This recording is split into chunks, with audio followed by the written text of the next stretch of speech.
माननीय श्री अखिलेश यादव जी, मैंने हर दरवाज़ा खटखटाया। माननीय मुख्यमंत्री जी के लखनऊ और गोरखपुर के जनता दरबार में आवेदन किया। कई संस्थान और इंडस्ट्री के बड़े लोगों से गुहार लगाई, किंतु मुझे कहीं से कोई सहायता नहीं मिली। परंतु आपने मेरी फीस और खर्चे की व्यवस्था की, जिससे मेरा यहाँ आना संभव हुआ। अखिलेश का एहसान नहीं भूली लड़की, अमेरिका में कर डाली तारीफ। अमेरिका में खुले मन से कहा अखिलेश यादव थैंक यू। जी हाँ, आज हम आपके सामने लेके आए हैं दो बेटियों की कहानी।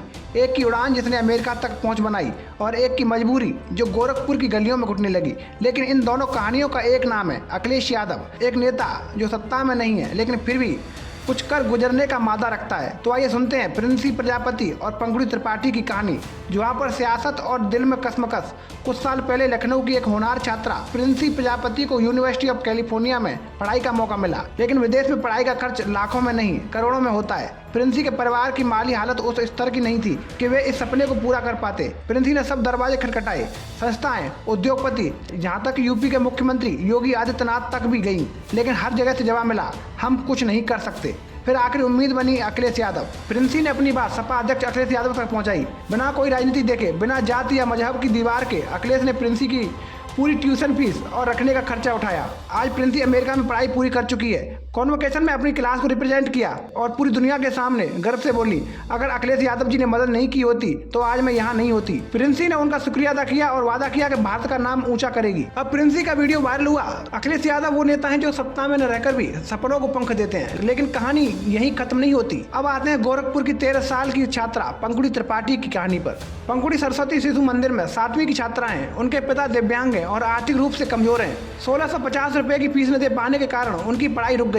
पंखुड़ी ने 1 जुलाई को मुख्यमंत्री योगी आदित्यनाथ के दरबार में जाकर गुहार लगाई, सर मेरी पढ़ाई मत रुकवाइए। मुख्यमंत्री ने आदेश दिए बच्ची का दाखिला हो और फीस माफ कर दो।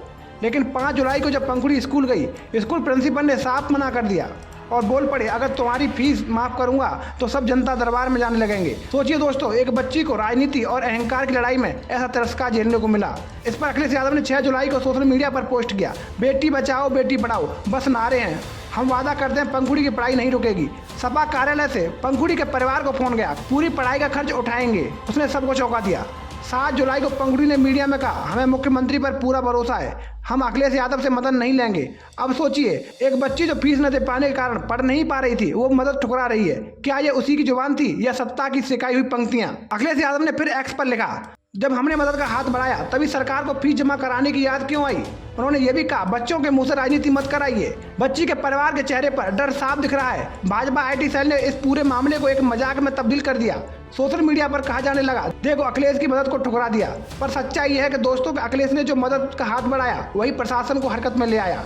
7 जुलाई को ही पंखुड़ी का दाखिला स्कूल में फिर कराया गया। अब फर्क समझिए, प्रिंसी ने दिल से कहा थैंक यू अखिलेश यादव और पंखुड़ी ने मजबूरी में कहा हमें सरकार पर भरोसा है। एक ने उड़ान भरी और दूसरी को उड़ने नहीं दिया गया। तो दोस्तों ये सिर्फ 2 बच्चियों की कहानी नहीं है, ये एक सत्ता और संवेदनशीलता के फर्क की कहानी है। यह है राजनीति के दिखावे और असल मदद के बीच फासले की कहानी। अब फैसला आपको करना है, कौन वाकई बेटी पढ़ाओ की बात कर रहा है और सिर्फ कौन मंचों पर नारे दे रहा है। अगर आपको ये कहानी सच्चाई के करीब लगी हो तो वीडियो को लाइक कीजिए, शेयर कीजिए और नीचे कमेंट करके बताइए आप क्या सोचते हैं। जय हिंद, जय भारत।